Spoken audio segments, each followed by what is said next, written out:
जनहित संकल्प पार्टी के राष्ट्रीय अध्यक्ष डॉक्टर आर.एस. पटेल 12 जून से न्याय यात्रा शुरुआत किए थे। आज ये न्याय यात्रा प्रयागराज के करछना विधानसभा में पहुंची है।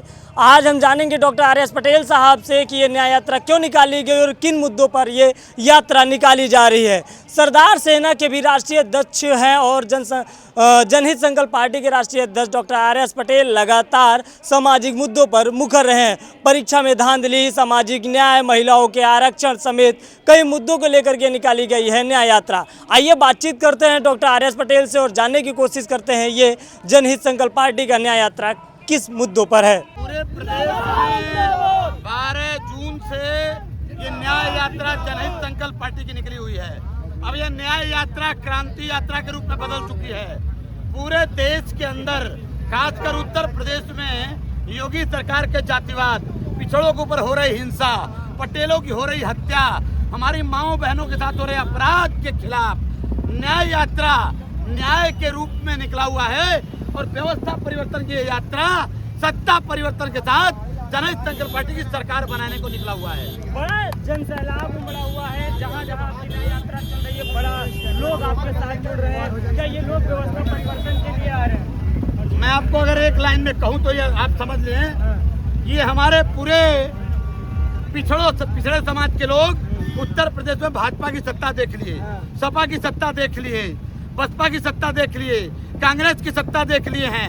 लोग इन सबसे ऊब गए हैं और नया विकल्प सरदार सेना जो दशकों से दिन रात संघर्ष कर रही थी सड़कों पर, अब इसकी जनहित संकल्प पार्टी को जो सरदार पटेल के सपनों की भारत, डॉक्टर अंबेडकर के सपनों का भारत, साहू जी के सपनों का भारत, लोहिया के सपनों का भारत बनाने के लिए संकल्पित सड़क पर संघर्ष करने वाली सेना सरदार सेना, उसकी जनहित संकल्प पार्टी को अपना दल, अपनी पार्टी मान के निकल रहे हैं हम लोग। और लगातार डॉक्टर बी.आर. अम्बेडकर का जिक्र किया और तमाम सारी पॉलिटिकल पार्टीज जो हैं अम्बेडकर संविधान और आरक्षण के इर्द गिर्द ही चुनाव लड़ रही हैं। आप ऐसा नया क्या कर रहे हैं इस संकल्प यात्रा में? पूरे देश के लोगों को, खासकर उत्तर प्रदेश में अभी 27 में चुनाव है, हम एक शिक्षा, एक देश, एक शिक्षा, समान शिक्षा, निःशुल्क शिक्षा, एक शिक्षा, मुफ्त शिक्षा की मांग करने निकले हैं। और मांग ही नहीं, अपनी सरकार बना करके जो मुफ्त शिक्षा की जरूरत है, केजी से पीजी तक लागू करेंगे। उत्तर प्रदेश में शराबबंदी लागू करेंगे। उत्तर प्रदेश के अंदर जाति आबादी के बराबर, वर्ग की आबादी के बराबर, हर गांव-गांव, हर घर को नौकरी, हर हाथों को रोजगार देने का काम करेंगे। डॉक्टर साहब, आपने शिक्षा की बात की, स्कूलों की बात की। अभी एक आंकड़ा आया, डेटा निकल के सामने आया, उसमें यह पता चला कि उत्तर प्रदेश में स्कूल कम हो गए हैं और शराब के ठेके ज्यादा हो गए हैं। क्या कहेंगे? ये जो गली गली शराब खुल रहे हैं, ये योगी जी की जो संत वाली नीति है, योगी जी जब से सत्ता में आए हैं तब से संत नहीं रह गए। अब वो सत्ता भोगी हो गए हैं। उत्तर प्रदेश के अंदर शराब के नीति को बंद कराएंगे और पूरी तरह गली गली में स्कूल खुलवाएंगे। 50% महिलाओं के आरक्षण की बात आप कर रहे हैं और ये भी कहा जा रहा है कि अगर लागू करना है तो परमिशन से पहले ही लागू कर दे, तो इस पर आपका कहना है? मैं एक लाइन की अगर बात कहूँ तो 33% आरक्षण की बात मोदी तो कहते हैं, लेकिन फर्जी बात है इनकी। हम लोग सत्ता में आते ही 50% महिला आरक्षण लागू करेंगे। 50%। परीक्षाओं में धांधली लगातार हो रही है, पूरी तरह से 24 घंटे के अंदर न्याय की प्रक्रिया लागू कराएंगे और जो भी आरोपी होगा उसको जेल भिजवाएंगे। अब ये देखिए डॉक्टर आर.एस.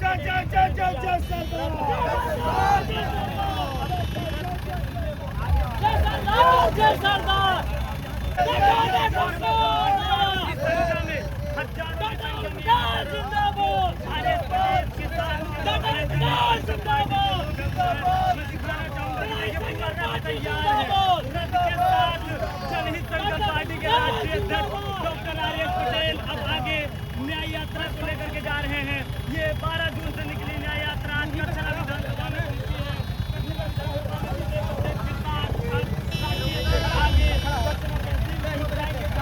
ज्ञापन सौंपेंगे और भारी भरकम भीड़ के साथ आगे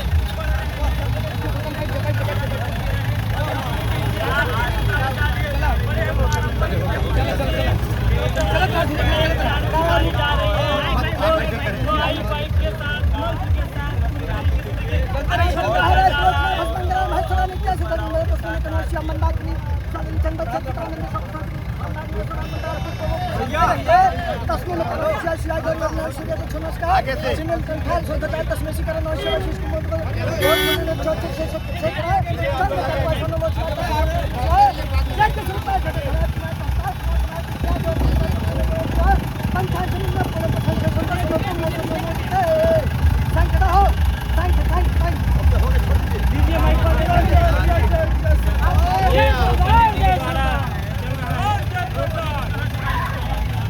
जीप में अब डॉक्टर आर.एस. पटेल और प्रदेश अध्यक्ष रमेश पटेल सवार हो गए हैं। करछना विधानसभा से ये न्याय यात्रा अब आगे बढ़ रही है। करछना तहसील की ओर न्याय यात्रा धीरे धीरे आगे चल रही है, जहां आगे जीप में साफ साफ डॉक्टर आर.एस. पटेल और प्रदेश अध्यक्ष रमेश पटेल को देखा जा रहा है। हाथ हिलाकर सभी का अभिवादन स्वीकार कर रहे हैं डॉक्टर आर.एस. पटेल। उनके पीछे हजारों की संख्या में चल रहे जनहित संकल्प पार्टी के समर्थक और नेतागण इस बात का गवाह है कि करछना विधानसभा में अब हुंकार भरी जा चुकी है और ये तस्वीरें बदलने वाली है।